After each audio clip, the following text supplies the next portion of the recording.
The only thing that it's gonna do is that we're gonna collect that information. Okay, let's put it in the box. And it's gonna want to fit somewhere along the research we already did. Hey guys, welcome back to my channel.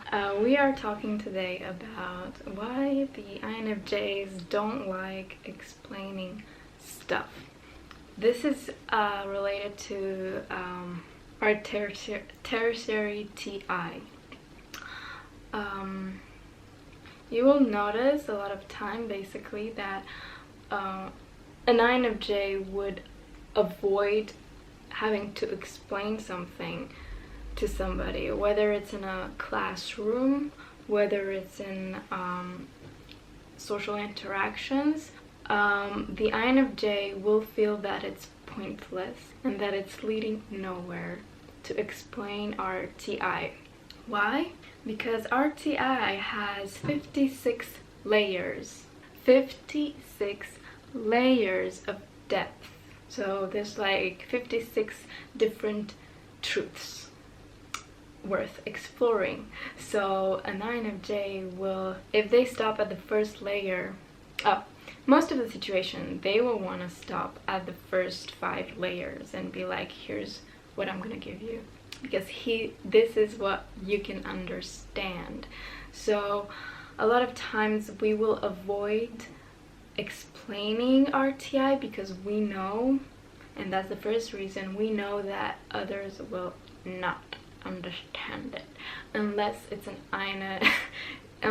INTP, which has introverted thinking dominant 2, or ESTP has it somewhere there. ISTP2 has introverted thinking dominant. So, but it's quite hard to deal with TI dominant, TI savior people because they have their own reasoning and don't want to listen to any advice. Anyway, that's another issue. But basically, we will not trust that you will understand what we mean, because TI is really like research. Basically, research. TE is empirical research and TI is most conceptual, theoretical research. And we're gonna give out what we know you can understand, so we don't need to explain in depth, because even for us it's hard to go in depth in 56 layers, because the thing is, if statement 1 is validated, then we move on to statement 2. If statement 2 is validated, we move on to statement 3. If statement 3 is validated, we move on to statement 4, and this goes down to 50-ish. So the thing is, sometimes in an argument, things I've noticed is that an INFJ can like dig something out of the TI and dig some sort of claim and like use that claim to explain something to somebody else, or even accuse and point out at things. But the thing is, because of that claim is so like, we skipped layers and we digged it out of the like 56 layers. Because of that, it's not like, hasn't got a solid foundation because we didn't build upon that. It's just like something that crossed our mind with our NI-TI loop.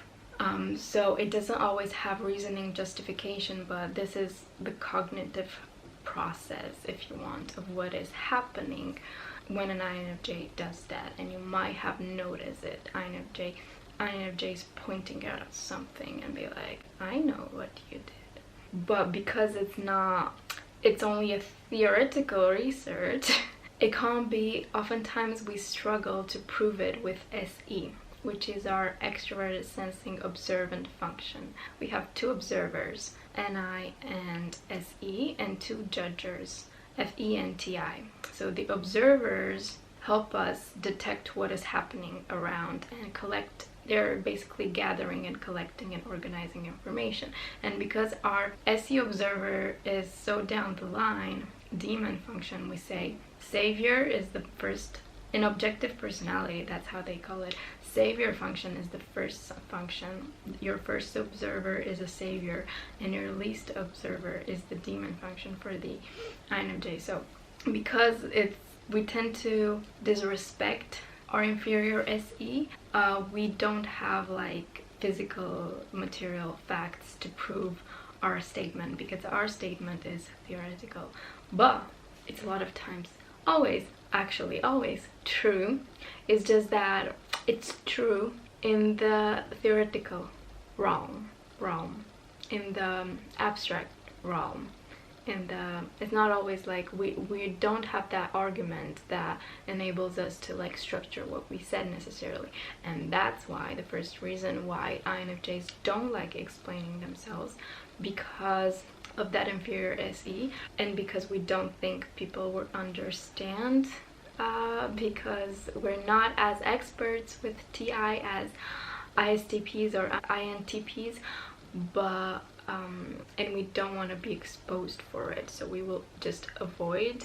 Second reason why we don't like explaining ourselves is that we are genuinely scared of other people's opinions.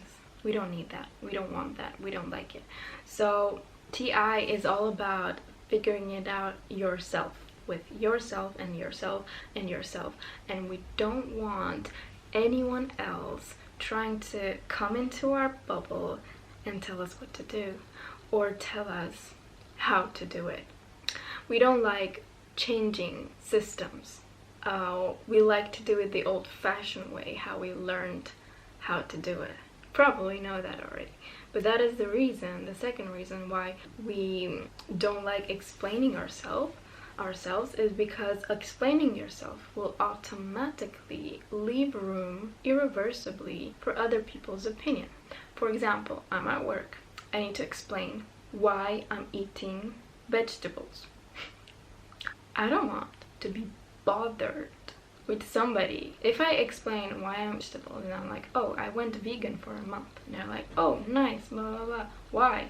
I don't want to have to anticipate all the questions, anticipate all the responses I can give and that are true without lying. And I don't want, that's just a plain stupid example, but we don't want to have somebody's opinion, and because of our statement it leads to a conversation. No, because TI is all about repressing extra information. We have enough that we dig deep into, so we are repressing everything that is new because it will give us extra work, and we don't want extra work. We want to simplify it. We want to compress it to general statements, to be like, this is what it is, this is the whole picture is in this bubble, this bubble is explaining the whole universe. We want to compress the data, we want to compress the information and simplify it for people. So that's why it's like telling something about what we think is gonna just expand instead of compress it. It's just gonna like make room for new opinions and new debates and new oh, I think this, and new opinions. Like, you're free to tell your opinion to an INFJ, of course, but it's very likely that they will not change their opinion because of your statement. Just because you say something that is potentially true, it won't change an INFJ's mind. The only thing that it's gonna do is that we're gonna collect that information. Okay, let's put it in the box. And it's gonna be in the box with all the other things. And it's gonna wanna fit somewhere along the research we already did. So, when you're doing a research, master's, bachelor, and you're collecting stuff to fit them in your thesis, that's what it's gonna do. Everything you tell, we're gonna link it with something else to create a thesis. And this is not always appreciated by some types. This is not like, it looks like a problem for some types, but the thing is, it's our strength. And that's the reason why, maybe I'll do that, the reason why INFJ are good at research, academic research, theoretical research, further education, we wouldn't mind doing a PhD or 2 PhDs if that would help us understand better something that we're passionate or very curious about. No, it's not effective. We know it's a waste of life sometimes, especially if you have other influences in like cultural backgrounds, like birth rights and whatever, you have other factors influencing you. Therefore, maybe some of you guys are gonna be very like money oriented. I need to make money, I need to have a career, and therefore the research is gonna go out the window, which it did for me. But I realized that everything that I was chasing for before was not what was making me fulfilled, was not how I was using my strengths in the right way. Yes, it may have been more efficient, you know, because I saved a lot of money and I worked a lot of different jobs. Okay, but did that lead somewhere that makes me fulfilled? No. Okay, so I don't want you to do the same mistake. I don't know why I got into this subject. That's for another video. But yeah, hope you enjoyed this video. This is the two main things why INFJs don't like to explain themselves to other people. See you in the next